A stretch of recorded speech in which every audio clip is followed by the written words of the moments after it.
কেতিয়াবা বুকুত বান্ধি থোৱা বিষবোৰ মানে ব্যক্তিগত বুলি ভবা কথাবোৰ ক'ব পৰাকৈ এজন বিশ্বাসী মানুহ চাই ল'বা।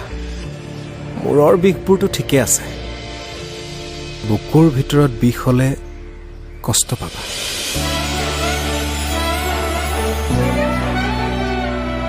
এটা কথা কি জানে, অংকতকৈও যদি কিবা টান আছে সেয়া হৈছে মানুহ।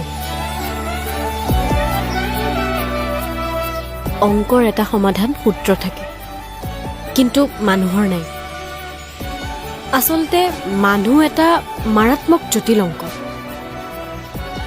সেইকাৰণেই দিনে দিনে মানুহবোৰ অকলশৰীয়া হৈ পৰিছে। মই যদি কওঁ মানুহ